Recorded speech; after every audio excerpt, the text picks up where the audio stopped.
অনেক দিন হয়েছে আমরা কোথাও বেড়াতে যাই না। তো ভাবছিলাম যে কোথায় যাওয়া যায়, হঠাৎই মনে হলো যে আমরা গ্রামের দিকে বেড়াতে যেতে পারি। আর বাড়িতে আসার পরে একটু সুযোগ পেলে আমরা গ্রামের দিকে বেড়াতে চলে যাই। তো আজকে ঈশানিশটাকে নিয়ে আমরা মাঠের ভেতরে আমের বাগান দেখতে গিয়েছিলাম। এই জায়গাটাতে না কখনো আমার আসা হয়নি। তো আজকে হুট করেই চলে আসা, আর বাচ্চাদেরকে নিয়ে হাঁটতে একটু সমস্যা হচ্ছিল। জায়গাটার ভিউ যেমন সুন্দর, তবে হাঁটতে বেশি কষ্ট হচ্ছিল কারণ রাস্তায় এখানে বেশ কাদা। ঈশান বাবু তো কিছু দূর যাচ্ছিল, আবার আমার দিকে ফিরে তাকাচ্ছে আর একটু রাগ রাগ হচ্ছিল। তবে ওর কাছেও কিন্তু জায়গাটা বেশ অ্যাডভেঞ্চার মনে হচ্ছিল। তা আমি ওকে বারবারই বলছিলাম যে বাবা, সব ধরনের পরিবেশে চলার অভ্যেস করতে হয়।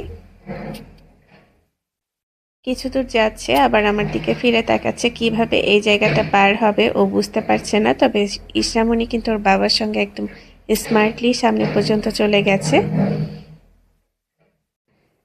এখন তো গরমের সময়, আর আমাদের এলাকাতে এখন প্রচুর লোডশেডিং হচ্ছে। আর গ্রামে এসে দেখি এখানে তো ভয়াবহ অবস্থা, এখানে আরও কারেন্ট নেই।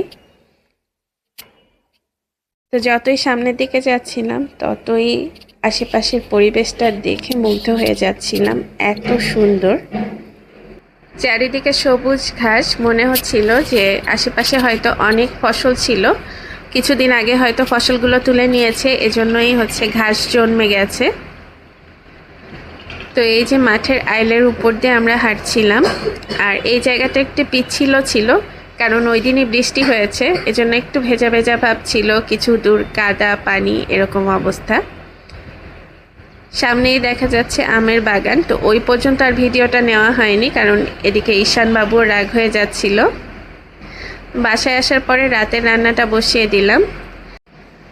এমনিতেই আজকে সারাদিন বাইরে বাইরে কাটিয়েছি, তাই ভাবছিলাম যে তাড়াতাড়ি রান্না হয় এমন কি রান্না করা যায়। তো হঠাৎই মনে পড়লো যে ফ্রিজে ছোট সাইজের কিছু ইলিশ মাছ এনেছিলাম, ওগুলো ছিল, তো ওগুলো একটু ফ্রাই করে রান্না করে ফেলি।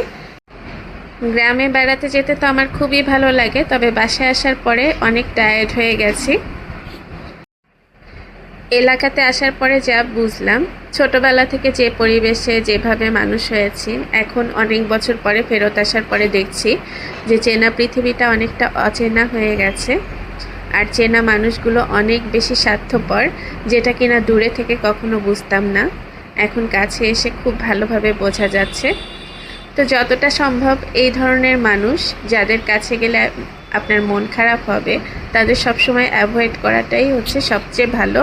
আর নিজের ফ্যামিলি নিয়ে সুখে থাকা, এর থেকে কিন্তু বেটার আর কোনো কিছু হয় না। নিজের বাচ্চাদেরকে সময়, নিজের ফ্যামিলিকে সময়, এটাই কিন্তু এখন আমাদের সবচেয়ে বেশি ইম্পর্ট্যান্ট। যে মানুষগুলো চায় না যে আপনারা তাদের কাছাকাছি যান, তাদের দেখাশোনা করুন, তো সেই মানুষগুলোর কাছে যে অযথা নিজের সময় নষ্ট করার কোনোই মানে হয় না। আমাদের সময় কিন্তু এখন অনেক মূল্যবান, আর সবচেয়ে বেশি স্ট্রাগল করতে হচ্ছে এখন বাচ্চাদেরকে পড়াশোনা করাতে হচ্ছে, এসব কাজেই কিন্তু অনেকটা সময় কেটে যায়। আর এদিকে কথা বলতে বলতে আমি পেঁয়াজ, কাঁচা মরিচ আর জিরা বেটে নিয়েছিলাম। এছাড়া কিন্তু এই তরকারিতে আর কোনো মশলা ব্যবহার করব না, কারণ এই মাছে বেশি মশলা ব্যবহার করলে মাছের আর কোনো টেস্টই থাকবে না। এখন হচ্ছে কিছু আলু কেটে নিয়েছি, সেগুলোকে মশলার মধ্যে দিয়ে কষিয়ে নিচ্ছি। গাছ থেকে কিছু ফ্রেশ ফ্রেশ বেগুন কেটেছিলাম, তো বেগুনগুলোও দিব, তবে আলুটা একটু কষিয়ে নিয়ে তারপরে, কারণ আলু সিদ্ধতে একটু সময় বেশি লাগে।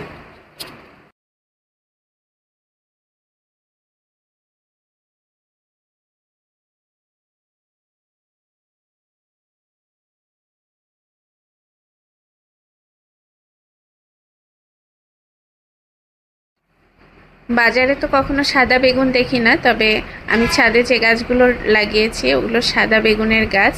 আর সাদা বেগুনের টেস্ট কিন্তু নর্মালি সবুজ কিংবা পার্পেল কালারের যে বেগুন আছে ওগুলো থেকে অনেক ভালো হয়ে থাকে। যারা টেস্ট করেছেন তারা তো জানেনই। আর বেগুনগুলোকে আমি একটু ছোট থাকতেই ছিঁড়ে রাখি। বীজ হওয়ার পরে বেগুন কেন যেন খেতে ইচ্ছা করে না, তো সেজন্যই হচ্ছে একদম কচি কচি বেগুনগুলোকে আমি ছিঁড়ে রাখি। আর ওগুলো দিয়ে তরকারি কিংবা ভাজি, ভর্তা যেটাই করি না কেন, খেতে অনেক বেশি টেস্ট হয়।